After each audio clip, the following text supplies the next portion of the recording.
In accordance with the Commonwealth of Massachusetts executive orders suspending certain provisions of the open meeting law, we're conducting this meeting virtually. The Public Works Commission is conducting this meeting February 9th, 2022 at 4 p.m. Eastern on the Zoom platform and in accordance with the town's policy, directive, and guidelines issued on April 1st, 2020 and amended on May 7th. I ask that all Public Works Commissioners, town staff, and presenters activate their video and mute their microphone unless they have something to say or are participating in committee dialogue. For members of the public, when I open the meeting to public comment, in order to be recognized, please use the raise hand option in Zoom or use *9 by phone. If you are recognized, please state your name and address. This meeting is being recorded and will be available for later viewing on the town's website. I'm sorry, I'm trying not to make a joke. I, David DeLong, hereby call this meeting to order. All commission votes will be taken by a roll call. We will start with attendance roll call of commissioners. When I announce your name, please reply. David DeLong is here. Andrea Solomon. Here. James Terry. Here. Casey Winslow. No, Casey? Oops, okay. And we know Jeff is going to be a little late too, correct? Correct. Yeah. So 2 commissioners missing at the beginning of the meeting. We're going to first order of business is to review and approve the minutes from the January 12th, 2022 Public Works Commission meeting. Are there any comments on the minutes? Mr. Terry. Yeah, Dave. I've got a couple of comment or suggested additions to the minutes. So if you could turn to page 6 of your minutes, if you have them available, the other commissioners. So let me know when you're ready. Oops. I am ready. Okay. I'm ready. So on the paragraph that starts with the word "with," I want to read that first sentence and I'm going to insert some words. It says, with regard to town projects, repair, reconstruction, or paving projects that remove trees or destroy stone walls. Here I'm going to insert some words. The public, in the public way, the scenic roads bylaw would, and then the sentence ends with apply. Would you like me to read that again for you guys? So the inserted words before the last word in the sentence are in the public way, the scenic roads bylaw would. Okay. So then on page 7, in the paragraph that starts Commissioner Fasser, in the 1, 2, 3, 4, 5th row down, the last word is historic, and I think we need the word districts after it. It's the Historic Districts Commission. Excuse me, Jim, which paragraph? They all start with Commissioner On page Fasser. 7, the paragraph that starts, the second paragraph that starts, Commissioner Fasser also inquired. I'm Yes, sorry. okay. Okay, the 5th line down, the last word is historic. Add the word districts after it because it's the Historic Districts Commission. Right, okay. And then 2 paragraphs further down, Commissioner Fasser pointed out in the 3rd line down, select board, it should be 2 words and B should be capitalized. Okay.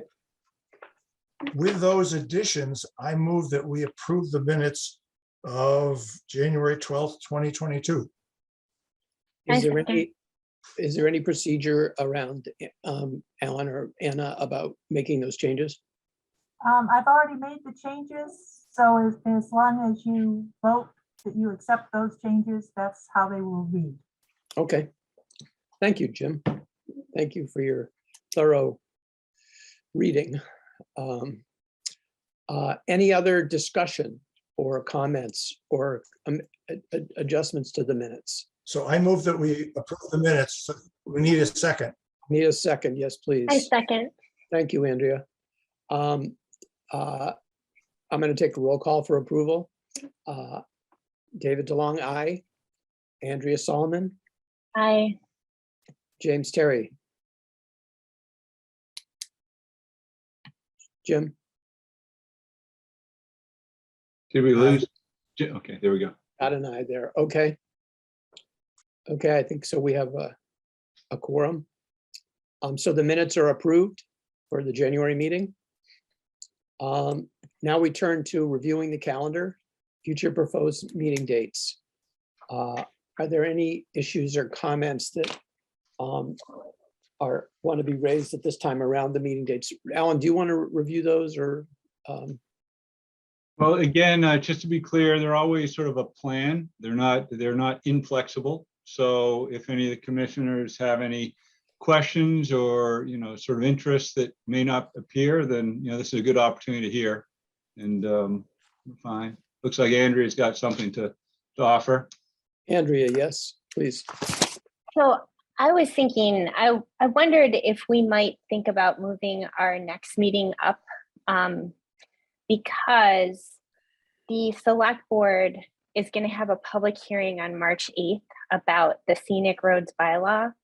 And I don't think we really have had a chance to discuss it as a committee to see how that would affect the Public Works Department and to just check in and see if we might want to weigh in or be at that hearing or, just have a shared opinion or some feedback that might be helpful. Okay, Chair DeLong, can I offer some thoughts Please. on that? Yeah, just for clarity. And again, that's a great example, Andrea, of a calendar is just a calendar to, give us an idea or sense. It's interesting. I haven't been doing this a long time, unfortunately. So I went back to last year's and we had a late town meeting because of COVID. And so what we're seeing is we're getting back to a normal schedule. And it does appear, depending on the issues, so the calendar for warrant articles closed just on Saturday. So that was the opportunity for the select board, town manager's office to get all of the articles in their final form. And there is a calendar and schedule, but I know it hasn't really been populated yet for the hearings relating to these articles. So as Andrea mentions, it is my understanding, and again, it hasn't been, the complete schedule for hearings hasn't been finalized, but it's my understanding that the scenic road bylaw hearing will be on March 8th. That's a Tuesday. The next Public Works Commission meeting would be March 9th. So if we kept it to that schedule, we'd miss the opportunity to have a discussion. And had I known the schedule when we put the agenda out, I might have included this so the commission could have had an opportunity to discuss their position. I will say there's going to be other articles and other interests. But generally, this one is, I think, significant enough where the commission wants to revisit it, come to some understanding of what their position is, and present it at the hearing. That's an opportunity for the general public to also, get a perspective that otherwise you would not have the opportunity to weigh in just based on the way the calendar works. So if it's in the interest of the commission, we can certainly move the date. We use the second Wednesday of the month for consistency, but we don't have to be rigid. It could be the first Wednesday. It could be the second. We could do this, if that would met the commission's interest. It could be Monday, the 7th, if that was of interest. So we have flexibility, and I guess it would allow you to at least discuss and maybe present something that I think may be of interest to the community. A procedural question, is KC joining us today? We did not, I do not believe we heard back affirmatively. We did reach out a couple times. Yes, we reached out, we never had a response. Okay, the reason I'm asking is the more people we can have on the call here today in terms of rescheduling, unless you want to do the scheduling offline or separately. But We if we're can do trying to that. I mean, as we're- long as we get notice out in time, and the interest is if we did it other than the second Wednesday of the month, it's different no matter what we do. So we would definitely, sort of post that and get notice out if it was the first Wednesday, for instance. And that's where I don't know if there's a preference, or we can poll the commission afterwards and see if there's a preference with Casey and Jeff participating. Yeah, that's why I can already see I have a conflict on the first Wednesday, the beginning of the meeting, so I'd be late, but that's the kind of thing I'm Exactly. Okay. just asking about the best way to actually if we were to move it, because I think Andrea's idea makes a lot of sense, to have time for this. Jim, do you have any thoughts on that? I think Andrea's comment was fantastic. I wasn't aware of the March 8th date, and so we ought to have some discussion ahead of time. And I do note that the Wednesday before that is Ash Wednesday. So that, plus David has already mentioned that that's an issue. So I think offline, having Ellen or Anna get in touch with us makes a lot of sense. Okay. Okay. So is there any other, we don't need any motion. This is really a procedural thing that we can just Correct. Yeah. agree that you and Anna will reach out to potentially tweak the date of the March meeting. Correct. And the other meetings, April and the rest, I have to look at the schedule, the rest of let's see, are there any other meetings going forward we have to look at? Yeah, they're placeholders, nothing too rigid. I will comment that we're usually this time of year, we're looking at a solid waste and recycling curbside hearing, which we are postponing. We'll get into that a little bit later as far as the schedule. But no, I think otherwise it's just placeholders, through June. Okay, so if nobody has any other comments about the calendar, then I think we can move on to the next item. Okay, which Okay. is the Enterprise Fund Capital Plan. Great. Our esteemed director is going to inform us on. Well, we'll see. So I'm going to provide, we gave you in the packet, a overview of the larger capital investments and expectations. I will sort of preface this presentation with the following. We've had a lot of discussion on some of the roads program, highway grounds, parks, that sort of thing already. Just to kind of set the table, the general fund is done a little bit earlier, usually, so that it can be incorporated and considered with the collective town needs and interests that all sort of rely on tax base. So that's the schedule. So we've gone through that. This is the enterprise, or primarily the water sewer, which are enterprise funds, meaning they're supported through user fees, excuse me, and special service fees. And because of that, they sort of stand alone. Standalone, I will just preface that 95% of the community is provided with town water. Only about a third of the community is served by municipal sewer. It's just worth understanding, as we talk about the two. There's a lot of common interests and services with our operations crew and staff, but we do break they have dedicated funds, so we manage them accordingly.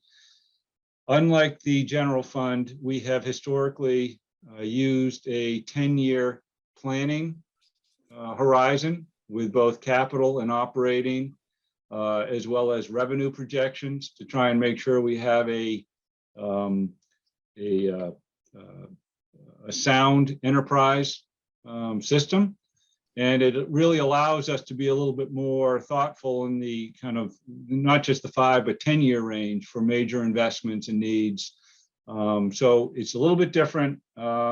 We gave the commission a 5-year overview of the capital plan and the narrative, but when we support our capital plan, it dovetails with a 10-year strategy that we'll talk a little bit about too. So that's to tee it up. I will talk to the water fund. I'm going to share my screen, and I'm going to go to the water fund.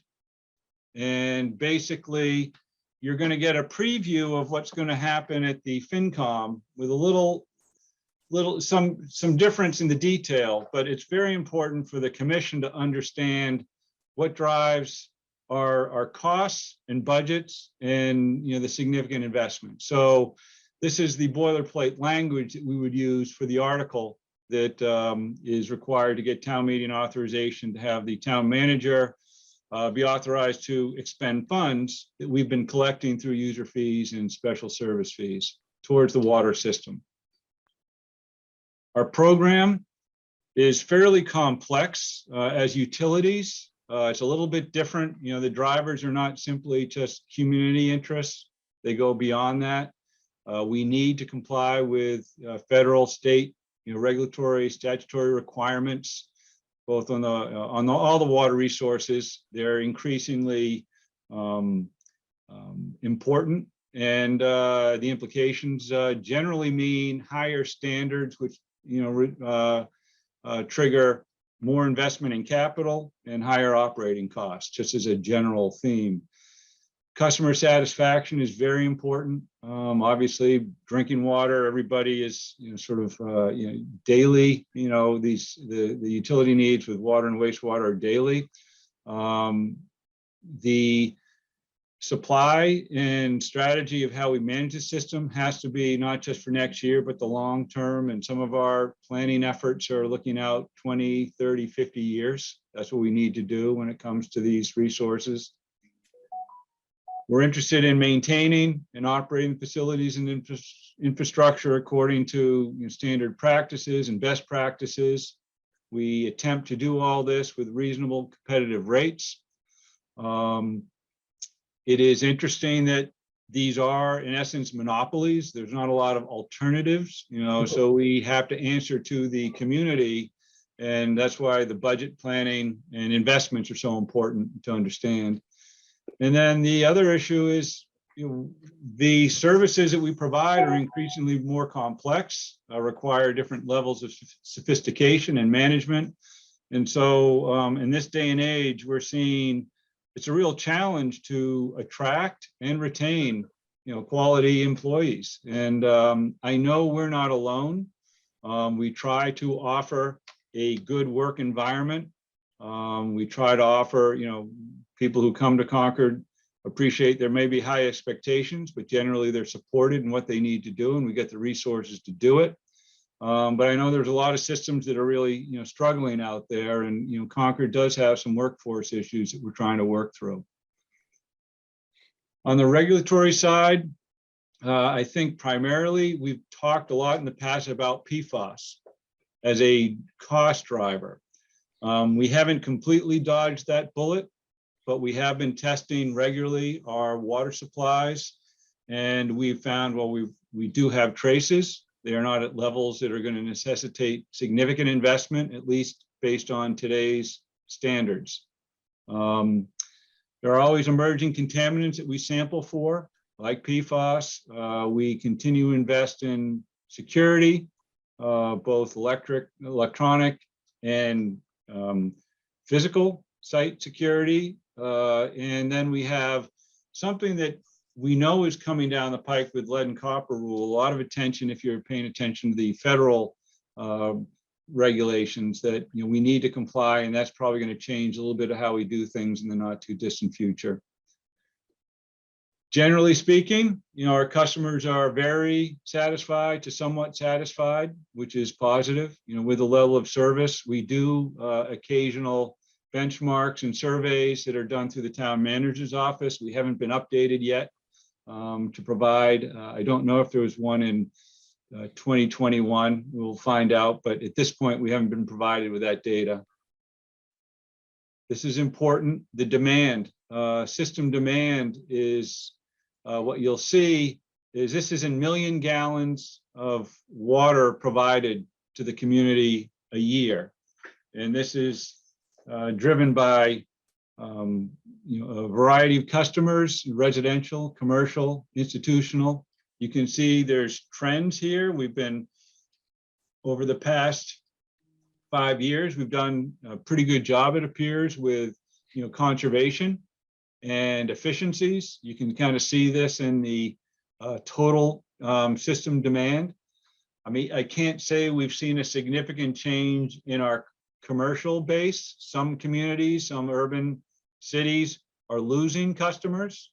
Businesses are closing, and that results in a real problem with revenue. And they still have the capital investments, but their revenue streams are impacted. But our planning and rate structure accommodates for this. You'll see seasonality of demand is very significant in Concord. You'll see how we are averaging around 1.5 million gallons a day. This is over a course of a month, off peak. When we call peak water, it's during the summer seasonal demands, primarily outdoor activities, property, lawn care, that sort of thing drives it. You'll notice, and I'll go back, 2021, there's a significant drop in the overall system demand. And partly there's two reasons for that. One is in June, we did have a water ban. We were doing work on an intake over at NAGOG. I'd like to say the impact would have been more significant when we had the ban. But in July, you'll all recall, it was very, very wet. Almost every other day it was raining. And it was just, so I think the system, the outdoor demand went down significantly, and it really extended right through the summer. And we can kind of see that here as far as a trend. We trend this because our system really has to be designed to meet the demand 24/7. So even on a peak day or peak week, we have to design a system that doesn't run out of water and create an emergency. So that's where we use certain tools for demand management. But you can see peak day demands, it's not unusual to get up over 3.5 million gallons a day, and it can be sustained. And we're doing everything we can to reduce that peak, but and flatten that curve. But the reality is our system has to be designed to accommodate that when it does happen, even if it's for 3 days a week, we have to have that supply available. Supply is provided through this infrastructure. And this infrastructure is really what we point to when we talk about capital planning. It's the source of supply. We have a surface water system. We have groundwater supplies. We have pumping facilities, treatment facilities, 2 reservoirs. Those are the storage tanks we've talked about in the past. Over 134 miles of distribution main, and over 1,300 hydrants. Those are, the things that most people recognize of our, from our system. And you can see the plan of Concord and location of where our various sources of supplies are, and the reservoirs are in green. And those investments require maintenance and improvements. You'll recall last year we replaced a portion of the intake at NAGOG. Our capital plan for 22 is we intend to replace the rest of the intake probably in the fall of next year.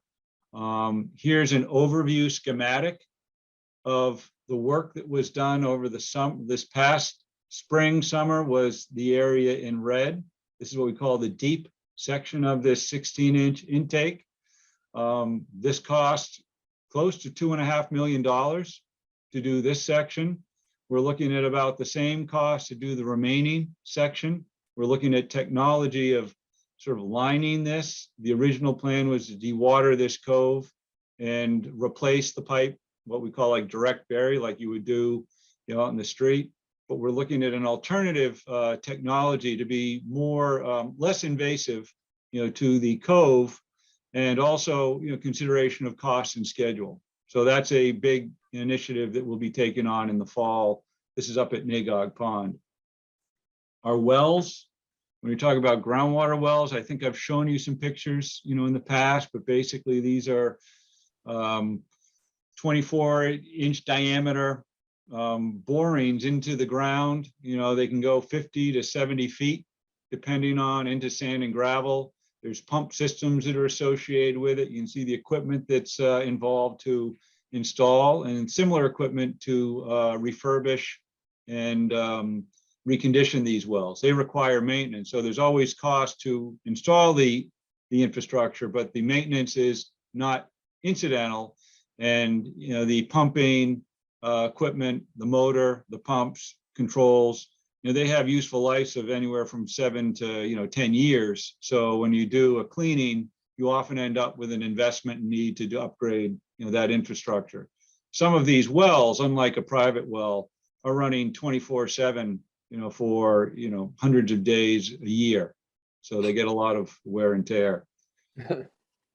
They go into a treatment or pumping facilities of various, you know, styles and configurations. This is an old style, which is just basically we would have a conditioning of water, modest, but still electrical equipment, instrumentation controls, chemical feed systems. This is the Deaconess, more sophisticated. It's got a similarity to a green sand filtration process. And this is the schematic of what we anticipate for NAGOG surface water treatment. When you get inside the facilities, there's all sorts of complexities inside. So when we talk about tens of thousands of dollars of investments, this is when we talk about structures, there's a lot of needs and equipment. And the equipment is varied, different levels of sophistication, different levels of types of service providers who can do this work, you know, whether it's mechanical or plumbing, electrical, instrumentation, programming, that sort of thing. Once we get it from the station into the distribution system, this is a schematic of the water distribution. It's not a street map. The color code is water main. And yes, generally the water main is located within the right of way, within and under the streets, you know, for the most part, but not always. Sometimes it'll go cross country. You might not know it's there. And it gives you an idea of the age. And we have 135 miles of pipe. I'll just take this opportunity to kind of zoom in. I think we're going to be looking at a replacement of this area. This is the Butternut Circle, or Butternut neighborhood off of 62. We just completed the Peter Spring Road neighborhood. That was done last year. We anticipate doing this neighborhood in this coming construction season. There's some complexities involved with the material of the pipe, some of the regulatory compliance issues we might end up with managing that pipe. There is a hummocky, rocky terrain, so there might be some additional work we need to do subsurface to get the pipe in. But we've had a number of water main breaks up in this one neighborhood over the last few years that really sort of call our attention to a replacement. And we're also working with the engineering division to try and coordinate the road work that would be done, you know, shortly afterwards. So that's on our radar for, you know, improvement. That would be our water main replacement scheduled this coming construction season. The failure to replace in a timely manner is infrastructure failure. And what you see are images of water main breaks from various areas around town, and, you know, sort of the these are emergency responses. They can result in not just local problems, but system-wide pressure and quality issues. You can see this is one of the breaks we just responded to, you know, fairly recently. I point this out in that you just see the equipment involved with a repair, emergency repair. In the back, you'll see a Vactor. This is a piece of equipment that we've got slated to be replaced this next fiscal year. Contributions from both the water fund and the sewer fund will be used because this piece of equipment is used for both purposes. In fact, the handling of the water, a Vactor, a pump Vactor system replaces the equivalent of almost an excavator and a dump truck. And when you're in a tight, you know, area, time is of the essence. It's an incredible tool to both, you know, sort of excavate material and dewater a trench. And it's also very useful to clean and maintain the collection system with through the manhole. So we don't, in the old days, you know, individuals would have to go into these manholes and do some pretty, you know, sort of dangerous work to maintain and clean. And this has really been a safety opportunity, and it's just a significant improvement in technology that allows us to better maintain our system. And in this case, we had to call a third party in for support and lease another truck for this response. We call out in the budget hydrant replacement. The cost for a hydrant itself is somewhere in the $7,500 to $9,000, depending on just for the hydrant, let alone the appurtenances and the work needed to replace it. So you'll see in our capital budget where we have over 1,300 hydrants, we routinely will identify those that are not functioning through our regular inspection, and we have a budget allowance to allow us to replace those as needed. Over here, you see some work being done with a scheduled water main replacement work, which is far superior to responding to the emergency break. We pump these systems into the storage reservoirs, and this is an example of Pine Hill, which is just over the border in Lincoln. Most people don't recognize it. Below this mound is this infrastructure that actually is a large storage, concrete storage chambers, 2 of them. So this is infrastructure that needs to be maintained. We just replaced and refurbished a nurse NAC, and we have some work that we plan to do over at Pine Hill to prevent more problematic long-term issues with any leaks and access issues and some security issues we're dealing up there. I'm going to move quickly through here. This is another example of kind of the daily demand that people have for residents. This is a regulatory control point that we're probably going to hear more about as far as our demand management. This represents gallons per day per capita. And we have this red line, which is a compliant point that if Concord isn't able to maintain our residential demand below this, there will be implications and potential requirements from the state for us to ramp up our conservation program. Ultimately, all of these investments need to be integrated with both our wastewater needs, our stormwater needs. We've talked about the integrated planning we're looking to do. And this slide talks about the overlap of the 3 water systems that Public Works is responsible for. For the most part, it's the drinking water, at least a third of the community's wastewater, and stormwater town-wide. And the integration of that is really what we talk about with integrated planning. And the planning comes at a cost. These are things that we're going to invest in with planning. It's soft money up front. Can be hundreds of thousands of dollars, but the investments made as a result of it are smarter, more strategic, and may save millions down the road. So I'm going to move very quickly through a couple of these. These are the expenditures of the operating expense. You can see the level of expenditures for just operations alone. This will be kind of, we'll talk a little bit more at the FinCom about these numbers. This is a trend of our operating projections. When I said we can plan over 10 years, and I will just give you a quick overview here. It's the same for the sewer. What you have in the blue is our income. These are based on user fees.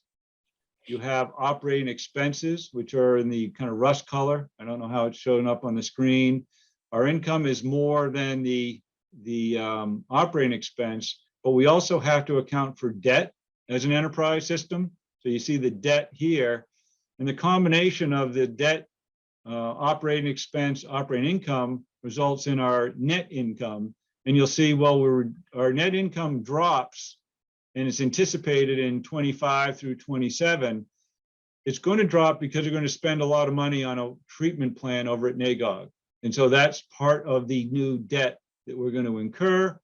But if you look over the long haul, you see a strong financial plan where we'll be sort of rebounding with our net income, sort of increasing.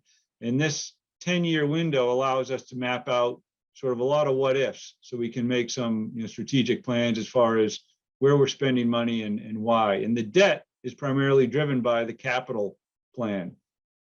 This is a summary of the plan that we presented in the packet. And basically it talks about the levels of investment that we anticipate in FY23. And as you see, it talks about NAGOG is, that's going to be a part of the cost to complete the intake. We have station structures, equipment varied throughout the 6 pump stations and the treatment facilities. The main replacement, that's a portion of the cost. That's really for the construction. We're doing design as we speak. There might be some monies from this fiscal year spent on to contribute. I think we're looking about $900,000 plus or minus for the Butternut work. I talked about the reservoir improvements we're going to have over at Pine Hill. That's just to improve the structure, change out some of the equipment inside that reservoir. Meter reading's a big one coming up. We're partnering with the municipal light plant. They've just gone out for proposals for automated meter reading technology that's going to be leveraged for both the light plant and water sewer customers. The idea is to give customer better information, more timely information, and potentially allow us to better understand demand, even over a 24-hour period rather than a once-a-month period. And that may influence some of the policies, practices we have with demand management during the summer, for instance. It could be helpful. It could help a customer know if they have a leak, not waiting a month, but maybe an alarm condition they would get on their phone to tell them there's an unusual use and they should be aware of it. So this is a portion of the total cost. Right now, we're carrying $250,000. Then we have $250,000 planned for FY24 as well. And it really depends on what technology the town chooses, and then we'll modify these numbers accordingly. Source protection, a lot of that is to invest into the integrated water resource plan. Because of staffing challenges, we did not have the opportunity to advance that initiative as far as we would have liked this year. We've been spending some time and energy on a Water Management Act permit.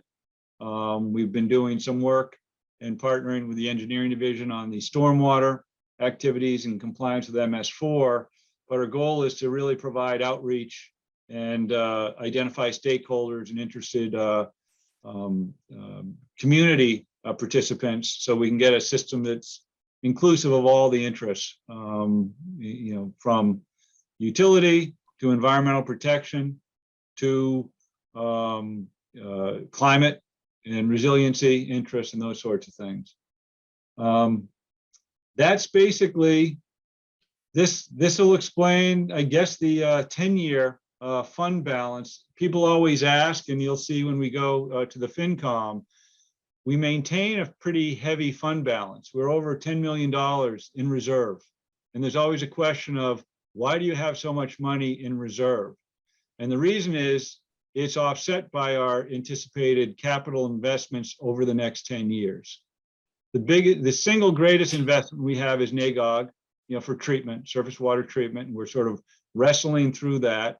We're hoping we might be able to leverage some federal funds to support. It's a possibility, and that's a good thing. We'll continue to look. We're trying to get to a level of investment on an annual basis of $1.5 million a year for water main replacement, because we have that kind of need. We've been slowly building up to that, but this plan includes that. So it's not an operating expense. We should plan on about 1.5 miles of pipe being replaced a year and just build that into our fund. So this is sort of an overview. I can sort of take questions. I wanted to give you the context of what we have, what we're charged to do, and where really, the significant expenses that we have, to explain why we do what we do and where we see the priorities. So with that, I'll open up to questions. Jim or Andrea, do you have a question? Yeah, Ellen, if you could go back to that last slide. No, the last one where it showed revenue, capital expenditures, and debt. So tell me Yeah, that's great. And I think it was this one, operating income. No, Operating- I like the other one. Oh, you like this? Okay, yeah, fair enough. That's the capital plan. Yep. So explain to me the difference between capital plan and debt, because isn't the capital plan debt? Yes, so what we have is the reserve. The blue is reserve. I understand. The red is our plan, and you see how our plan is significantly more than what we have in reserve in 24. Yep. This difference, in order to spend that money, we need to borrow. And that Okay. becomes a part of our debt plan that you can see below in green. I see. So that Okay, could so- be, depending on, and we work with the finance department on, how long. Concord's always been fairly aggressive in the past, looking at maybe a 20-year bond or something like that. But that's how to read this particular table. Okay, so I see it now. I was thinking that more of the in the memo that you provided for us, more of it was tier 2, which was already debt, but it isn't. An awful lot of it is tier 1, which is the pay-as-you-go, which exhausts the fund. I understand that. Correct. Great. You had a picture also of the water mains and when they were built, and there's an awful lot of them that are quite old. The orange ones. Yes, I'm going to call them the orange ones. yes, yeah. What are they the ones? I know that we're going to be replacing the ones that are yellow, which are 1950 to 1974, a lot newer than the orange ones, which are pre 1925. Do you have a sense as to why the old ones are lasting well and other ones aren't? Yes, so there is a kind of, not rules of thumb, there's lots of studies that have gone across the nation on how to try and anticipate and predict and create a replacement schedule for water main. And in essence, it's somewhat driven by the material, somewhat driven by the age, somewhat driven by the region and the environment that it's been installed in. And those are factors that all sort of come to bear. And what we've looked at is, this is sort of a broad overview of identified a need, but I will tell you some of the red pipe, is the oldest. The material is pretty sound. It's kind of one of these, the materials they use, the process they had, it's the old, they don't make it like they used to, almost. But some of it has been refurbished. And so some of that old pipe has actually been rehabilitated. And that would include a cleaning, because old pipes could get plugged with material.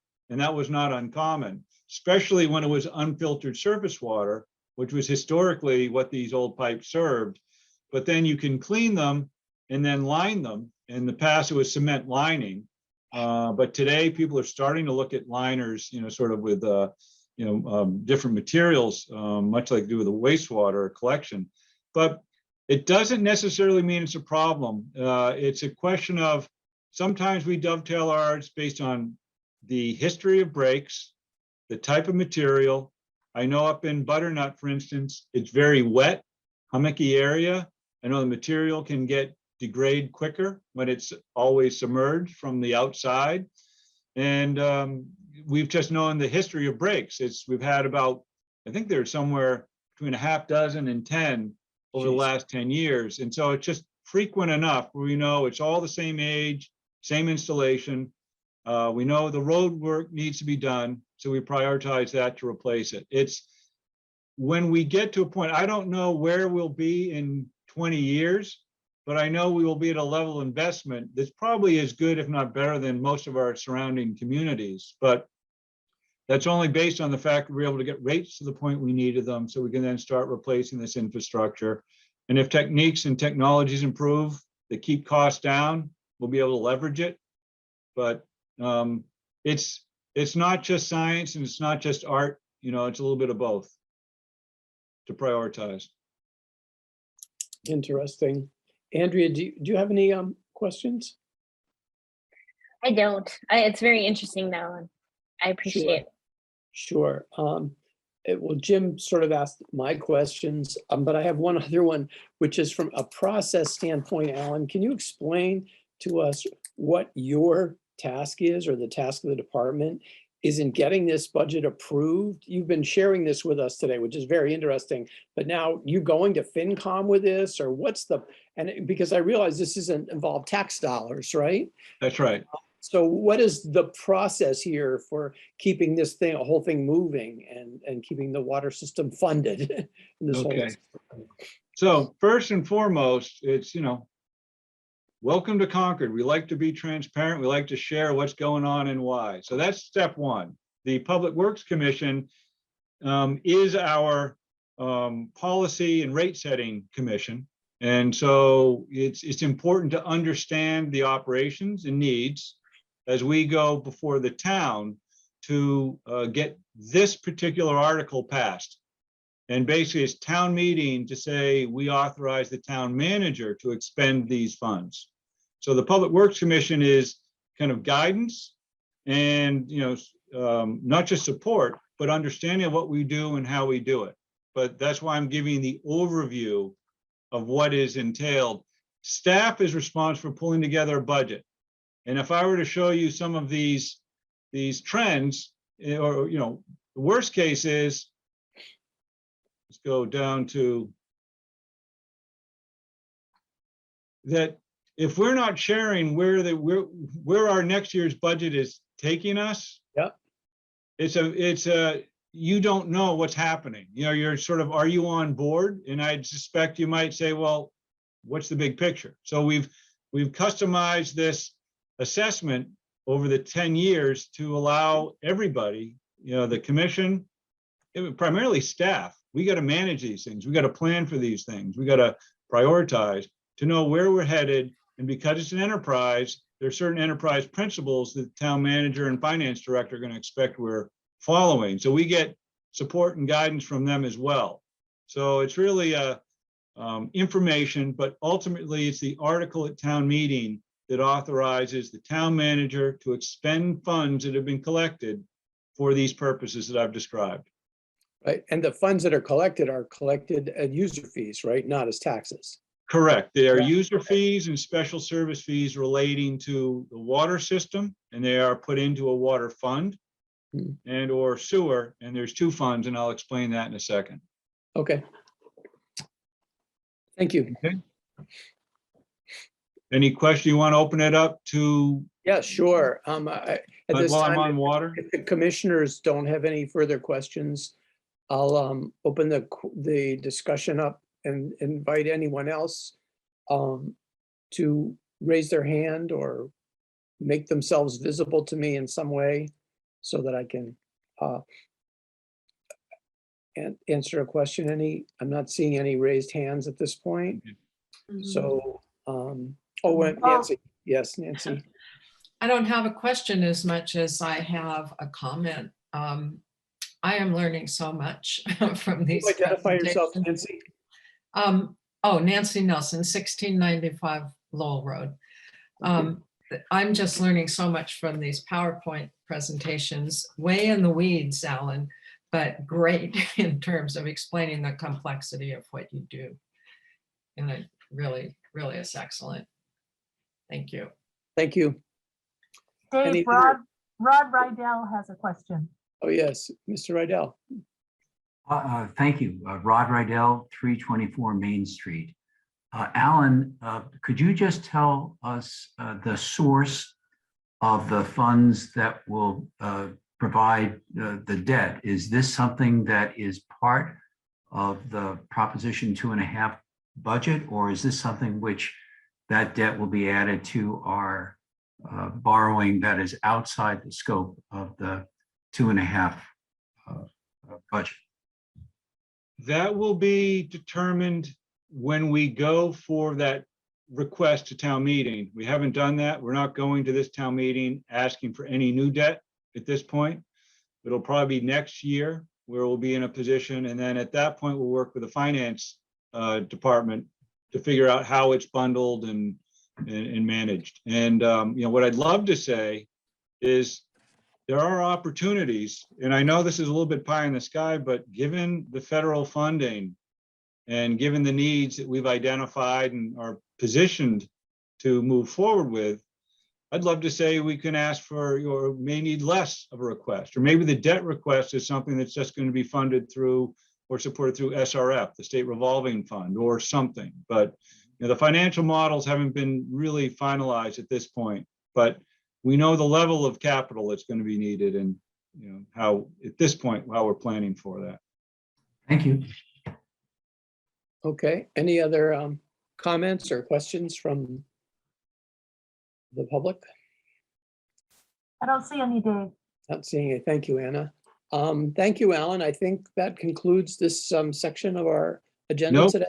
That Yeah. was water. I'm going to give you a quick sewer now. Oh, okay. I couldn't wait. I knew there was something missing. So, well, this is how the evolution of the water and wastewater system in Concord. They brought the water in, and lo and behold, a few years later, they said, we need to design a wastewater system. So once you bring volumes of water to a dense community, you realize, wait, that's half the picture. So we'll proceed. I'm going to move much faster through this so I can hit the key concepts, but a lot of those things I've already explained are similar. So the only difference is there's two funds. One of them is very similar to the water, which is the expenditures through user fees and special service fees to be spent to maintain and improve our sewer system. There's another fund, and you'll hear more about it, the Sewer Improvement Fund. That's a fund that is for new or expanded use. Customers come in and they pay into this fund, and this allows us to set money aside for future expense to increase capacity. And so that if we have a significant investment to improve or expand, it's not the burden of the ratepayer. And again, remember, only a third of the town are on the municipal sewer system. So that's just a nuance, but just to be aware. The sewer system, I said, is made up of treatment facilities, pump stations, lift stations, smaller, pump stations, collection, collector mains.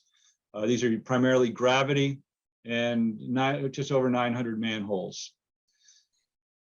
We spend a lot of time and energy on some of this infrastructure is well over, it's hundreds of years old right now. We spend money every year on inspecting and improving the infrastructure in the street. You can see this is sort of a situation showing some failed, cracked system. All water that goes into the system eventually ends up at the wastewater treatment plant, whether it was intended to go there or not. So we don't want to treat groundwater, for instance. It's expensive. We investigate the pipes using technologies like these camera systems that can go inside and show what the inside of a pipe might look like. We do smoke testing to find failures that might not be so obvious. So there's different levels of inspection. We then can refurbish the infrastructure. Here's a manhole being lined just to seal it. Here's a what would be an insert to be a sleeve that would go inside a clay pipe. It would restore it to another 75, 100-year life cycle. Here's an example of some of the facilities are a little less pronounced. At least the neighborhood lift stations might look like this, but the controls, there's pumps, instrumentation that relate to it. This is the Lowell Road station that we just refurbished. Inside, you'll see larger pumps, some maintenance of these, replacement, electrical systems. We also have a wastewater treatment plant. It's a very complex facility. The wastewater we collect eventually goes to a wild and scenic river. We have to make sure that it's treated to that standard. It's very complex with external equipment and structures and systems, internal systems and processes. You can see here, kind of the scale when we talk about refurbishing a clarifier and why is it, $100,000, $150,000. It's a lot of work. It's not a simple process. The pumps and motors are much larger. This particular pump was replaced just recently to the tune of about $120,000. It's one of 3 intermediary pumps. When we talk about chemical feed system improvements, upgrades, it's not just one particular key, it's a whole process. And you can see there might be relay of feed lines, electrical systems. Here's the containment inside the building. We have a plan. We have capacity constraints, and you're familiar with the municipal wastewater, comprehensive planning. This is a real challenge where our facility is only designed to serve about 1/3 of the community. We are looking to see what we can do to get some more flow through that facility, treat it to the standard required through the NIPD's permit. But you'll often hear about development being somewhat stifled in town because of wastewater. And part of the reason is, we've done the studies, we've identified the constraints, and we are obligated to meet a federal and state permit. This is a NIPD's permit, National Pollution, what is it? The discharge elimination system. Thank you. And there it is, right there. This really drives the bus as far as the quality and capacity of flow that we can put through that facility. We were just served a permit renewal. It's a general permit. It's a new process through the EPA. We put in a request to expand the capacity by 10%. They were silent on that request. They did add some new requirements that may increase costs of treatment for the town. So that's a driver. I think specifically we're looking at aluminum being a new water quality standard that we may need to address, but that helps drive our costs. When we look at the operating O&M for wastewater, you can see it's just over $3 million.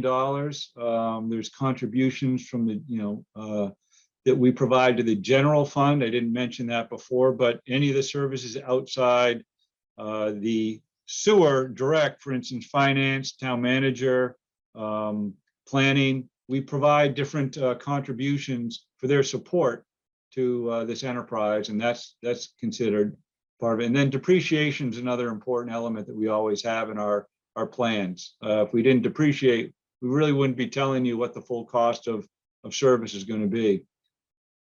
Here is a breakdown. You can see depreciation is a significant portion of our expense. Contract ops, that's the management up here in blue. That's for third-party support services at the wastewater treatment plant.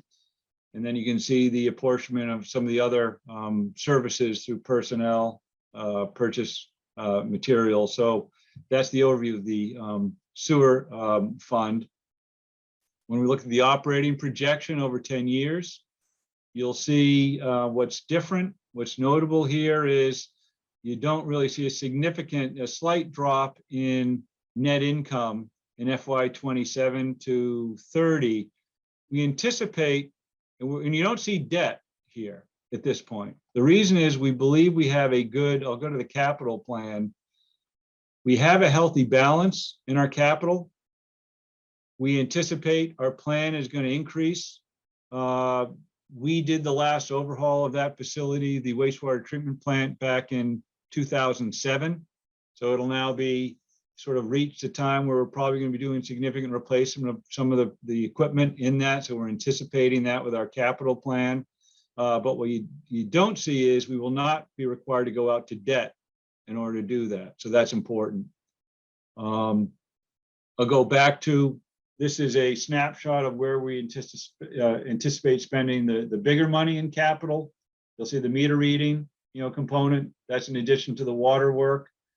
We have, I think what's notable here, the $387,000 for a vehicle. We're going to be replacing that Vector that is such an important piece of equipment. That was out of service when we had the last water main break and sewer backup just a month ago. It's kind of served its useful life. It's a very important piece of equipment. I think it's gone on the market for somewhere about $450,000 for that specialized equipment. So I will take questions on the sewer fund. And again, a lot of the principles are the same, but if you want to talk specifics. And Any questions from Jim or Andrea? No? And Jim? Dave, Jeff has joined the meeting. Oh, wonderful. Oh, Mr. Jeff, welcome. Jeff, I don't know, I didn't notice if you saw this presentation. Do you have, please, do you have any questions? I do not have questions. I came in partway through, Okay. but I also have the report in front of me and no questions at this time. Thanks. Okay. Jim and Andrea, are you all set? The one question that I had, Ellen answered, so we're good. Okay. Any questions from the public or the staff?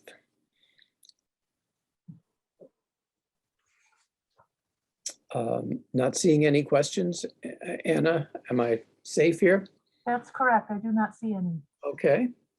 Alan, is there anything else to add to this section of the agenda? no, so just to identify a couple people, Nelson Moy is the management analyst for water sewer. He put a lot of work into developing the operating budget that we put together. Jeff Makowski, who's the new water sewer superintendent, is still kind of learning. You know, he's just gone through his first full budget cycle. He'll probably be presenting this next year. And Bob Hill, who helped, you know, sort of the transition and bringing up to speed both Nelson and Jeff on this, developing the budget. But the goal is you'll see this year after year. There shouldn't be surprises. And we highlight the next fiscal year at this time, but we also keep an eye on the 10-year plan, and we'll continue to do that. So hopefully this was helpful for the commission and anybody who might be watching in the future. Jim? Yeah, I want to commend everybody who did put work together on this report.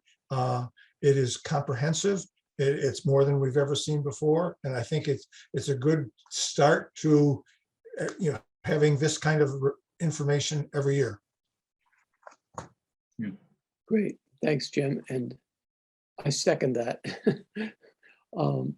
If there are no other comments related to the Enterprise Capital Fund Capital Plan, I think we can move on to the director's report.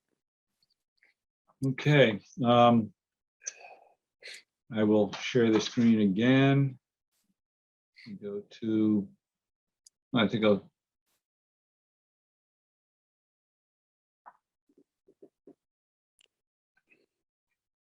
Okay. Let's see, I think there's a few notable items that I just want to sort of tease up, and I'm sorry for monopolizing the meeting, but it's some important issues kind of to share with the commission.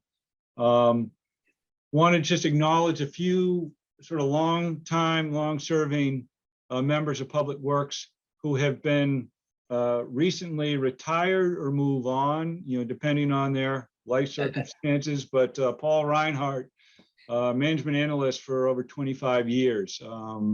He was going to retire a couple of years ago, and during the transition within Public Works, he volunteered that he'd stick around and help us. And his understanding of the finances and coordination with the townhouse was just instrumental. And it's Paul's pro formas, his spreadsheets, that we're leaning on to do these long range, capital and O&M plans. So very sophisticated tools that he left us with. And, Paul has sort of provided support, for over 25 years. I want to acknowledge Paul. I also want to acknowledge Ken Sherman.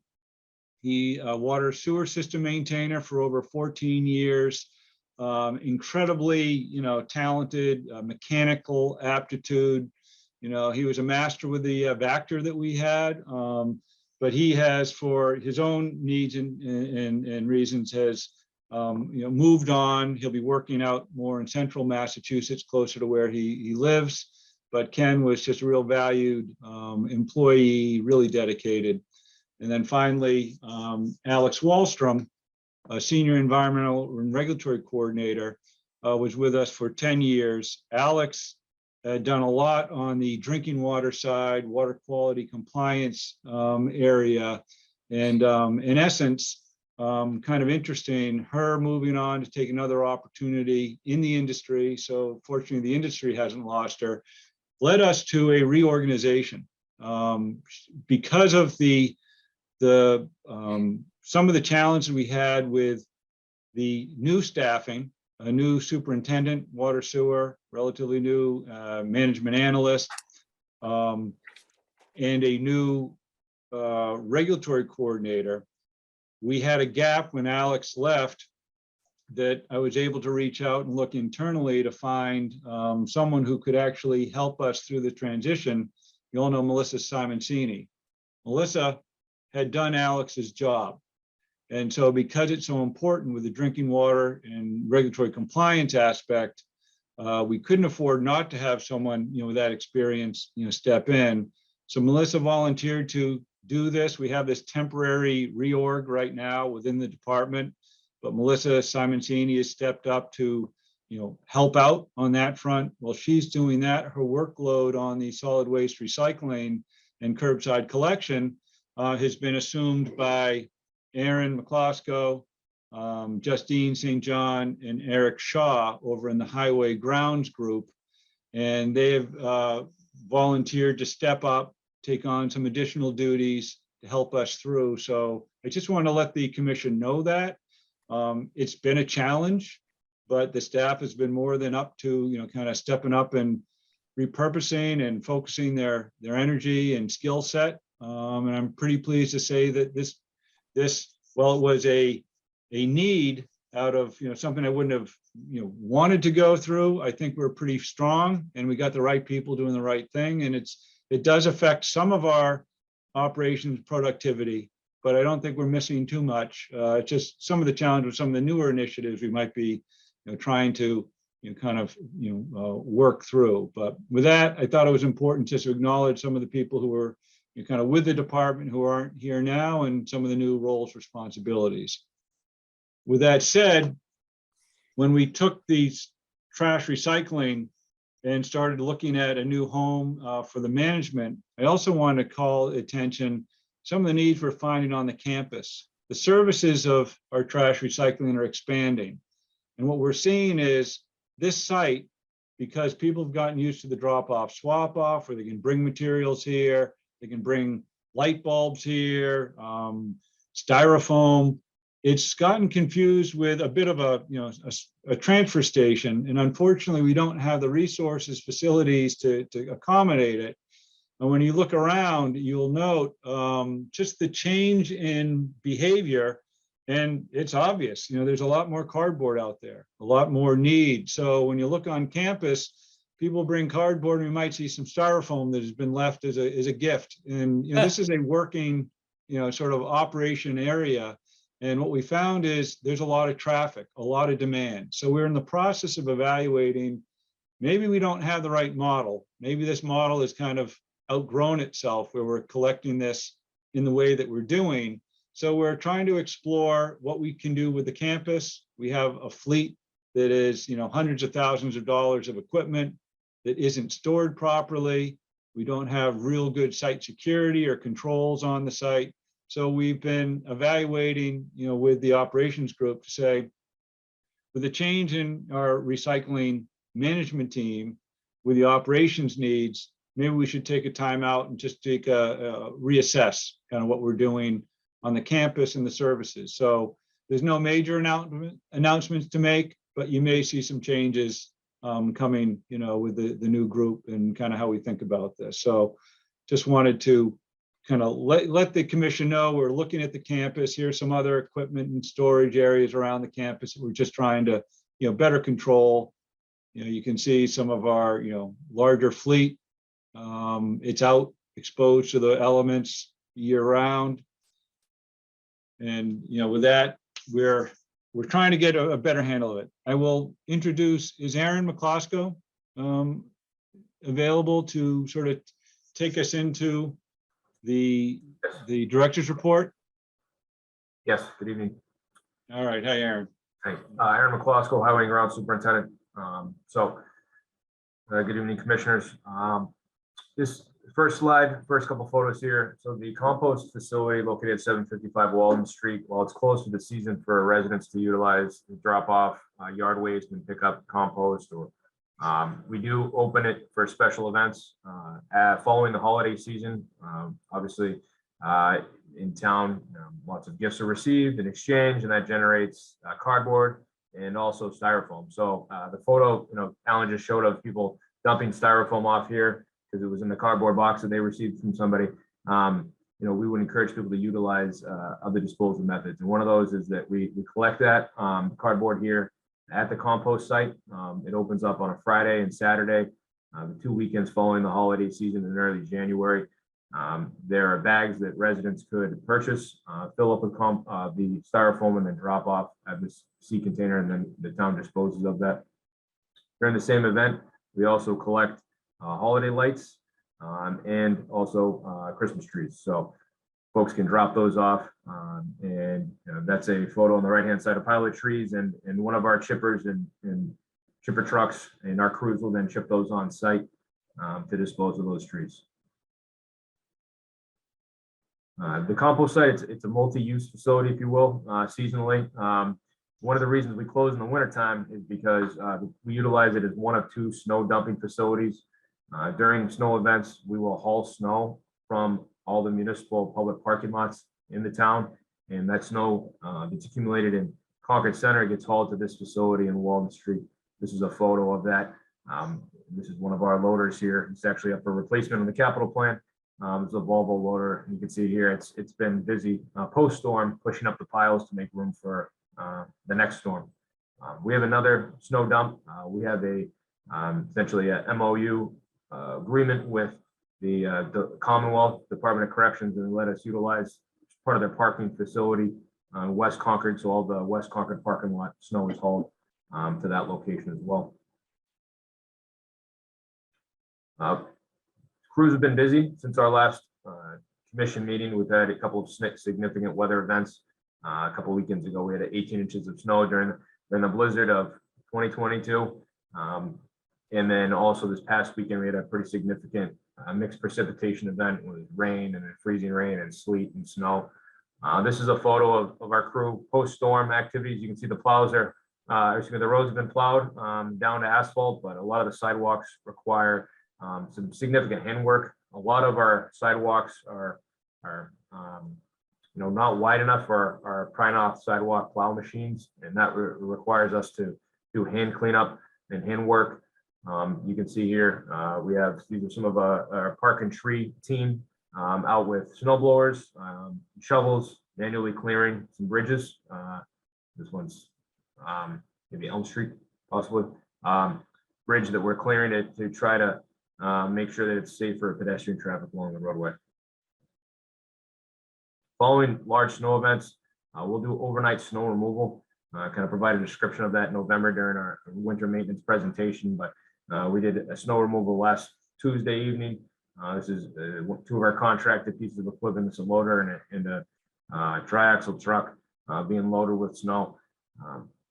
We ran that event overnight. There's 27 pieces of equipment total on the road that evening. We started about 8 p.m., finished up around 6 a.m.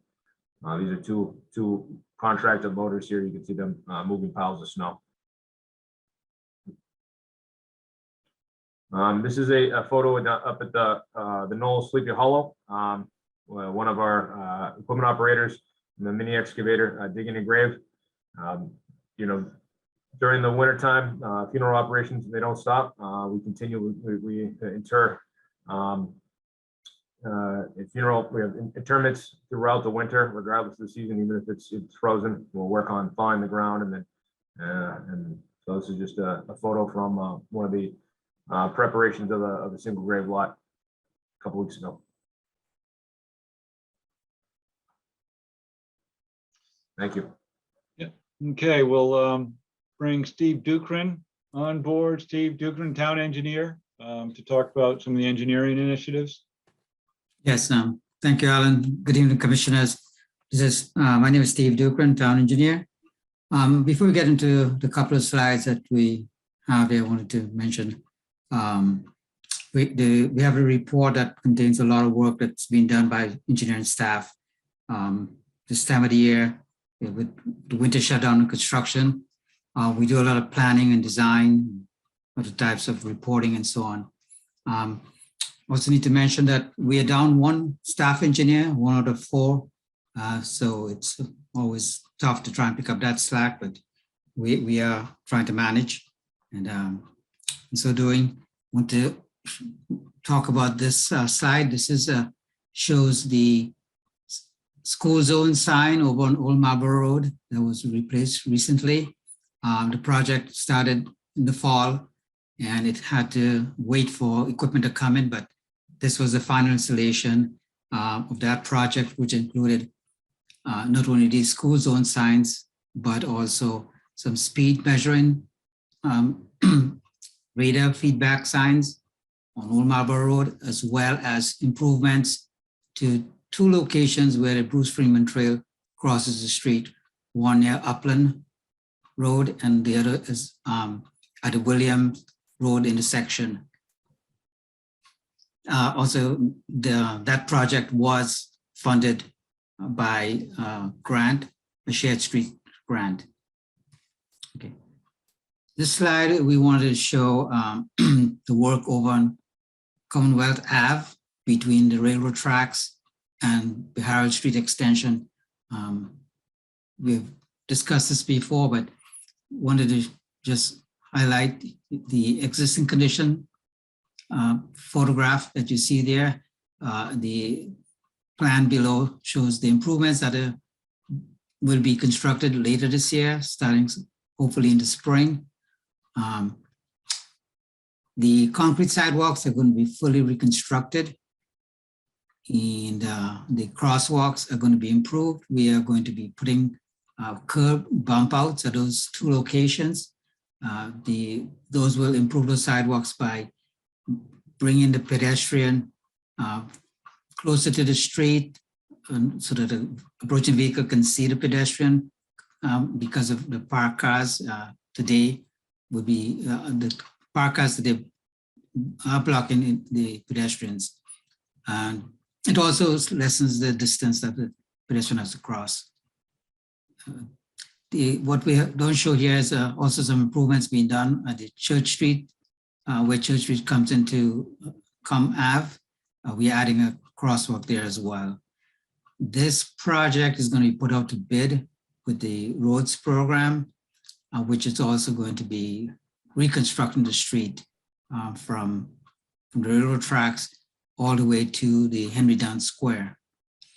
And speaking about the roads program, just a quick update. We've discussed with you a couple of times the program.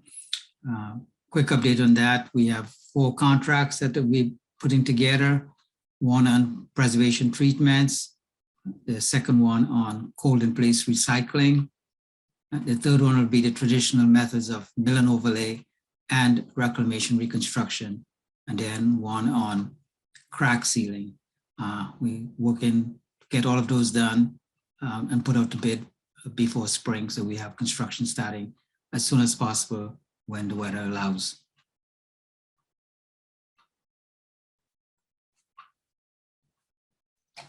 You set, Steve? Yes, I'm all set. Thank you. Okay. And I will say, just for the commission, Steve has been sort of out championing some of the right-of-way improvements. We were invited to participate in the League of Women Voters to talk about the budget plan and some of the capital improvement needs that we shared with the Public Works Commission, just so the community is aware of that. So Steve and his team have been putting a lot of effort into getting, the communication and information out there. So it's helping. Thanks. We'll go to Jeff.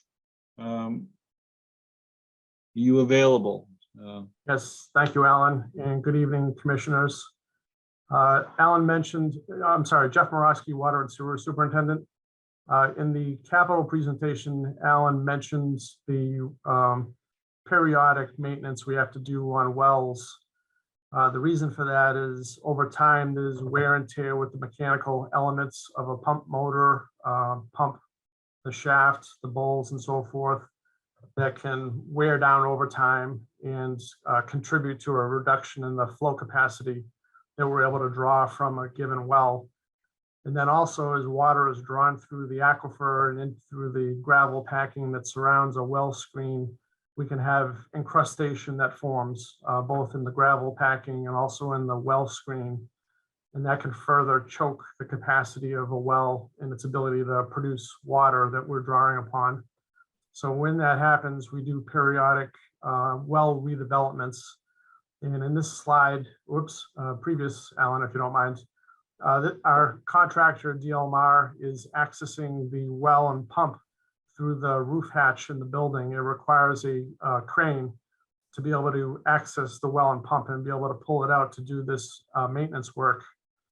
So the mechanical elements are reviewed, and if there's any elements that need to be either repaired or replaced to bring the pump and motor system up to snuff, we have that as a part of the contract.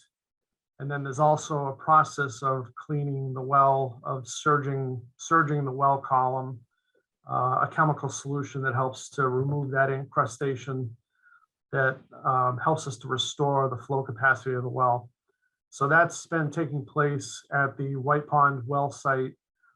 It commenced in January, and it's just about buttoned up right now. We're anticipating to be able to do bacteria testing in the well and to be able to put the White Pond well site back online and in service middle of next week is what we're expecting. The second slide shows the DLMR crew doing some work on that well pump shaft that's being suspended by the crane. Next slide. And this is the final slide of the director's report. And this is a follow-up on our Hubbard Street sewer rehabilitation project. The commission probably remembers that it was in the December month when we were doing a cured in place lining project in Hubbard Street. And we had a partial collapse of the liner. And we ended up having to do an emergency repair on that very night of the December commission meeting. And there was a second section that was close to the emergency dig that we did that wasn't affecting any home sewer services, and it wasn't fully obstructing sewage flow. So flow was able to get through the partially collapsed sewer. So after we did that emergency repair, and that was necessary in order to restore a home's sewer service, we were able to plan out a repair for the second zone that was partially collapsed, but it wasn't obstructing flow or interrupting service. And because we're in the winter months and it's kind of touch and go with weather, we had to tentatively schedule things until we had a good horizon of days to be able to perform the work. It was anticipated that we had about 3 days of work here, 2 days of excavation, and a third day for pavement restoration. The contractor actually mobilized yesterday. They had some scheduling mix-ups with equipment, but they were able to prep the road surface to start excavation first thing this morning. And the contractor actually performed the work extremely quickly. It was a good contractor. The repair was excavated, completed, backfill compacted, and we also completed the paving today as well. So this project is done for the season. We'll monitor the trench to make sure that there aren't any subsidences and that it doesn't present any hazards to vehicular or pedestrian traffic.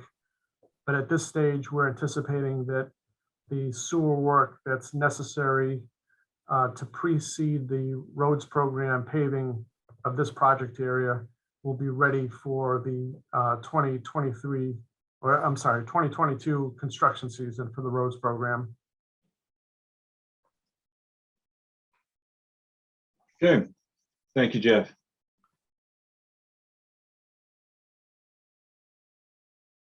So Dave, I think that concludes the director's report. Yeah. Is that it? I would like to ask the commissioners if they have any questions. While you're thinking of your questions, let me pose one. And that I go way back to the recycling, the beginning of your session.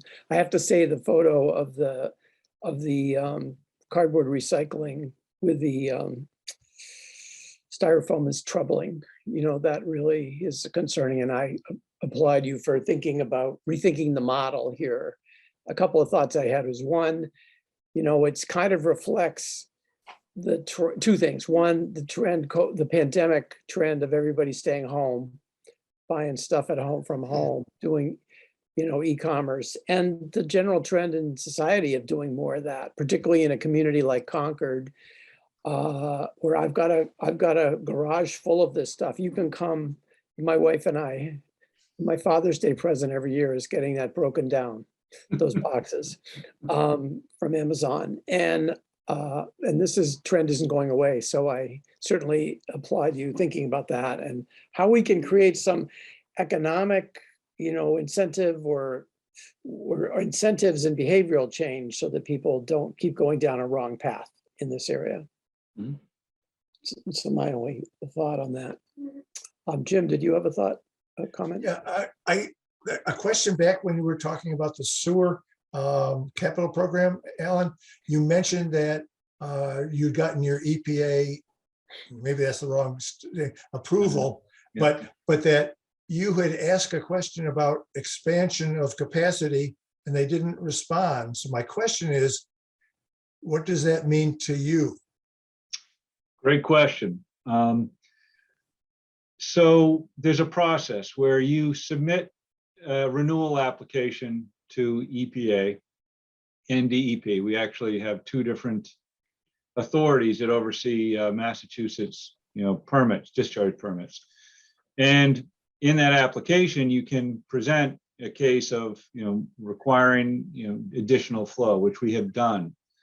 The problem is EPA, like a lot of other entities and regulators, have had challenges getting permits processed. So it can be years for a permit to be processed. They have recently, and just announced, a program where they're going to issue a general permit for smaller systems. We're considered a small system, unlike a Worcester or MWRA or something like that. The 1 million to 2 million gallons a day facility is significant, but they have a general permit, which I think is going to help them expedite review and approvals collectively for a large group. But then they will do specific call outs depending on each, the environmental needs, the operating issues, or challenges. But with Concord, we have made a case. In fact, we even appealed a permit at one point all the way to Washington to try and get capacity. And we were told we did not make the request at the time of the application, so it was not moved on. They said, if you need capacity, you need to do it when it's renewal time. We made that request at renewal time. It's now been ignored. We literally just received this draft permit yesterday. We got notice. We have 90 days, I believe, to respond, as well as anybody. Generally, the watershed groups are very interested and active in, comments on these permits. Generally, it's no one else, it's just really the town, but we're going to make our case and we're going to try and find out how to move the needle if at all possible. And I think we're bringing it to the commission's attention because we may need support on how to advance that interest. I'm sure we'll bring it to the select board and town manager as well. This is a real constraint for the community, and it really needs the voice of the community and the interest. Every time I hear a new district that's going to be, sort of encouraged to grow and expand, and it's in the Seward area, I just have to kind of, okay, but you can't build something if you don't have the infrastructure to support it. So I'm hoping we'll get maybe some interest in the community to help, make a case, see if we can, do better this time around. So it's fresh. I haven't had a chance, Jim, to figure out the next strategic step, but we certainly won't be silent. We have an opportunity to provide a comment.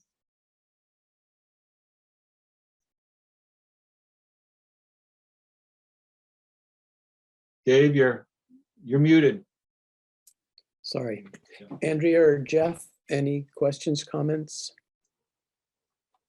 Nothing for me, thanks. All right, thank you. Thank you both.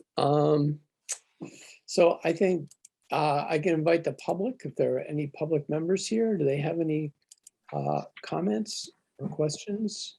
Robert, Robert Hilsinger, 102 Central Street. To Alan's comment about capacity, is this an issue regarding, or how would this be addressed in the proposed zoning dimensional requirements at Thoreau Street? We have, and I can, state this, we have had a philosophy that we did not want to allow new or unintended connections to the sewer system that was outside our comprehensive wastewater master plan. There's an allowance with the plan to have some infill, but there also has to be an accommodation if we're going to expand the infill. That's meaning someone who abuts the existing system, and if there's a town interest to see that realized, it's unlikely we'll be able to serve commitments or at least identified needs beyond the existing service area. So we have a 4-phased plan. We completed the first phase pretty quickly, but given the economy and demand and and cost to expand, we haven't done any additional extensions, but we have had some infill. Some of it with the new 2-unit housing sort of concepts where you've had the accessory dwelling units sort of supported through the town and town meeting. The Thoreau district's an area that we have to figure out how much capacity, when does it come? We're going to aggressively look at trying to manage before we exceed a NIPD's permit. But if our permit gives us a 1.2 million gallon a day average limit and the town exceeds it, the next step is you end up talking to EPA and DEP, you get a consent order saying, what are you going to do about this? And we've always tried to be preemptive and have a plan before that happens. But there may be a time where Concord isn't ahead of it, but at least it's not a surprise. Then we would have to go through, get a consent order. We'd have to look at some alternatives. We're trying to make the case ahead of time. I find it remarkable that we're not getting the regulatory salute that we need it. But that's to be determined. I'm not going to give up yet. We just got this general permit and we're going to make a case that we need some capacity. And we have some we think we can fit without significant expansion of our infrastructure served at the existing facility. And there's also a plan, and it's a reminder that over in West Concord under the Grace property, there's a discharge site that could potentially serve a treatment facility if needed, but we may have a combination of a packaged treatment plant added to our system or some capacity allowance at the existing wastewater treatment plant. Those are all concepts at this point, but we're hoping we can at least get a 10% increase on the existing permit, which we think can be done administratively without too many bells and whistles. But it may take some community interest and a little bit more pressure than maybe the Public Works can provide. I want to ask, or maybe put you on the spot a little. So what you're saying is this talk, and I haven't followed it in great detail, but the Thoreau expansion, Thoreau Street expansion, are you saying the limitations of sewer capacity now would prevent that from happening? Well, I'm not totally following your answer. So think of wastewater and the treatment capacity is almost like we call it like a parking lot, where it's not all used at the same time. Yep. We have maintained compliance with a permit for the better part of 20 plus years, knowing that we were getting close to our capacity. We've actually expanded our system and added new customers, but we've reduced some of the I&I. We talked about spending money on the infrastructure and the pipes to reduce groundwater, because that's technically part of our throughput. So we've been tightening the system, which is good. We've been able to accommodate a certain amount of growth, but not unmitigated. And so the issue is for the Thoreau district to be realized, we actually have to see what volumes of capacity are we talking about, and how is that prioritized over some of these other future expansion areas, for instance. And that's a decision the community has to make. But, you know, we're juggling knowingly. And I think it's just important for the community to know this. This is, the time is right for us to at least make some incremental move on capacity that really is, it seems reasonable. We just have to make our case and be heard, I think. Making the case where? To EPA and DEP. Okay. To say, you know, can we get 10%? 10% of, 1.2 is, 120,000 gallons a day anyway, plus. And that's legitimate capacity. I'm sure that's more than the Throw District needs. Okay. Okay. Thank you. Yeah. Any other questions, comments? Sorry to keep that going. Any public comments? I'm not seeing any. Anna, are we set? Yes, I do not see any okay. questions. My goal was an hour and a half, but we're 8 minutes over that. But we can't all be Jeff Vassar. So I'm going to entertain a motion at this point to adjourn. Is that appropriate? Move we adjourn. I'm sorry. Second. I move we adjourn. Thank you. I will roll call the commissioners. I say aye to adjourn. Andrea, Aye. Jim Terry, Aye. Casey's not here. Jeff, Aye. it's unanimous. We are done. We will talk in the interim about the scheduling for the next meeting. Hi, Melissa. Thank you for joining us today. And I appreciate everyone's time and attention and preparation for this meeting. Thank you all very much. We will see you next month. There you go. Thank you. Very much. Ciao.